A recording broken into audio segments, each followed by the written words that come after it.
we're now moving into the era of question and answer. So I would invite you to come to the microphone if you would.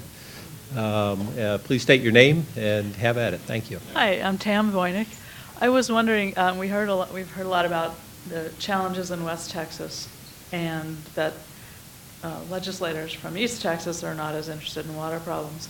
And Ron Ellis, the map that you showed with locations that are at risk of not having more than 180 days of water resources showed a fair number of locations in East Texas. So I was wondering whether those were just sort of random outliers or whether there are some challenges in East Texas that you could tell us about. Well, is this on? The problems that those systems face come from a variety of reasons. Some of those are on groundwater, and either their pump has burned out because the groundwater level is lower than it had been. One of the systems that in East Texas that we worked really hard on, worked with extensively, is a system that takes water from Toledo Bend Reservoir, but it takes water from an arm of the reservoir, and the reservoir level had dropped to the degree that that arm of the reservoir didn't have sufficient water level for their pumping. So stream flow and surface water resources is one factor that could lead a system to be on that list, but the variety of reasons that a system could end up on that list apply statewide in drought. I'm Richard Earl from Texas State University. I have a question for Cindy. Did the 2011 drought result in any cessation of water permits to protect critical habitat of whooping cranes? No, not that I'm aware of.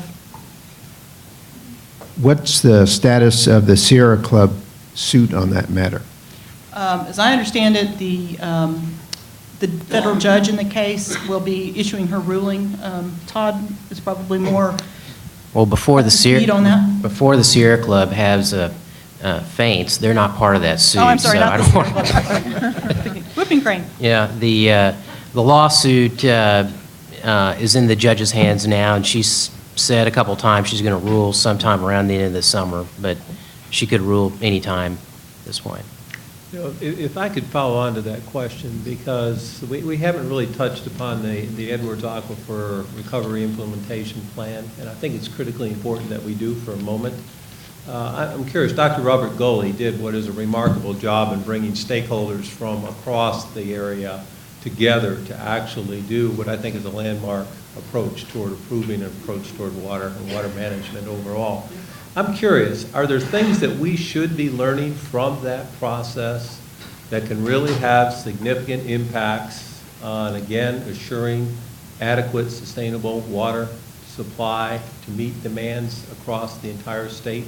And I'd like to ask each of the panelists, or at least several of them, to comment on that. I'll go ahead and go. Can you hear me? So I was the Parks and Wildlife member on the Edwards Aquifer Recovery Implementation Program, the ERIP. And I agree, Robert Gully did an amazing job. There aren't many folks out there that had the background knowing the ins and outs of the Endangered Species Act, also knowing some of our issues in that region. But I think the willingness of all the different stakeholders to come together. So one, it was truly a stakeholder process, an open and transparent stakeholder process, and it was driven by the science. So there are a number of things there that, maybe it takes 20 years, after the Sierra Club does see Fish and Wildlife Service to get to the point where you have all those conditions come together. I hope that that's not what it takes for some other parts of the state to be able to, reach those lasting solutions. Todd was also part of the process. I was on the steering committee with Cindy, and I'll just say this. That's a case of the right person at the right place at the right time with some additional help, which included the legislature putting some deadlines on everybody. Most of the time, these recovery implementation programs under federal law have no time limit, and so some of them take 10 plus years. This one took 4 years. essentially, and was still a lot of work. But at the very end, this last year, the whole process almost fell apart. Most people don't know this, but we got Several to... times. The people on the steering committee know, and it almost fell apart because of the issue of who pays. And, you know, one of the things that was a major factor in keeping it from falling apart was the ongoing drought, and the fear of having that process fall apart during the drought was overwhelming. And so, you know, drought's a bad thing, but, you know, in that situation, it helped to keep things from falling apart at a critical time. So Ron or Karen, would you have any insights into that? I'm just going to add that there is a lot going on in the environmental flow world right now. Senate Bill 3 was passed several years ago, and each river basin now is going through a process to determine what is the appropriate amount of environmental flow to be dedicated from water supplies available. So our basin is just wrapping up. We achieved consensus among all the different stakeholders. This is one of these grassroots, you know, from the floor up, sort of like the state water plan. And LCRA does dedicate water for environment. We do reserve water that can be made available, especially in times when there is not other water available. But not all water rights, you know, are required to dedicate water to the environment. So this process sets up goals that hopefully strategies can be developed to achieve those goals going forward. I'll confess, I really don't have the background. That's fine, that's fine. Next question, please. Yes, my name is Jordan Fernandes. I'm with Interra, and I have a question for Ron Ellis. Relating to the priority calls that were made last year, how does TCQ decide, say they receive a priority call, how do they decide whether a water right holder has a junior right to that call or whether they're a senior water right holder? That's my basic question. Well, we look at all of the water rights that are in the geographic area, you know, the junior rights that are upstream of a senior water right making a call. And basically, it's based on priority date. You know, senior and junior are relative to each other.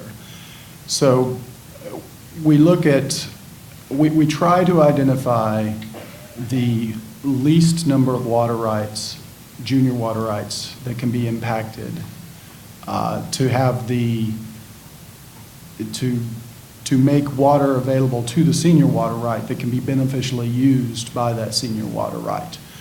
There were some calls that we received in 2011 where we determined that curtailing or suspending all of the water rights in the upstream watershed would not result in any water getting to the senior water right holder that they could beneficially use. And in those instances, we did not suspend water rights. Do you have a methodology that you could explain for how you make those determinations? Well, we look at the existing, I mean, I can give you a high-level answer to that. I mean, we look at the existing water rights upstream. You know, we look at the diversion rates that they're authorized. We look at past water use reports to try to identify, you know, who may or may not be using water upstream.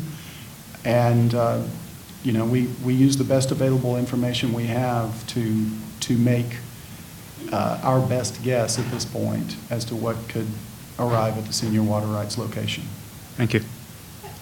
So I've been told I stand between, or we stand between lunch and the next session, but I'd like to have at least one more question if I could. Well, if I might, I'd like to ask Parks and Wildlife if you have any studies on the 180-degree opposite of the need for storage or conservation, and should we be so fortunate as to have a lot of rains, and back to the incidents of flooding that where the flood control and storage component of our reservoirs were created. As far as the salinity balance, the limited information that I've seen says that that's sort of a tipping point, and while the excess salinity, absent freshwater inflows, is harmful, a great surge of fresh water undoing the salinity balance in the opposite direction, I've been told can have an opposite effect. And I wonder if you studied that, and if so, what the status of those considerations are. So if I understand the question, it's having a drastic freshening in the bay systems? Right. versus If you on the get reservoir? tremendous flooding, outflow, Right. flushing into the bay and estuary systems, contrasted with the need for storage some of that water to avoid the flushing. Well, I'm not aware of any studies that address that issue in particular. We do have flood storage reservoirs, and of course, when, flooding's happening, we need to protect the property and life downstream, and so the flood control reservoirs serve that function.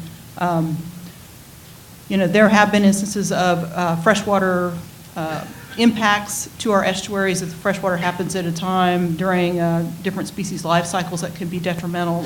But I think to answer your question directly, we don't have a study that I'm aware of that looks specifically at that issue. Well, I guess the reason I ask it, in some of our basins, there's a relatively large watershed downstream from the last flood control reservoir. And when we get a big coastal rain, we've gotten these flushing incidents that have resulted in fish kills by upsetting the salinity balance in the opposite direction. So there may be a win-win equation that deserves a look there to see, in addition to additional water supply and storage for the periods when we're water shy, additional flood control storage in those parts of the weather cycle when we get significant flooding in the coastal region and have unprotected watershed downstream.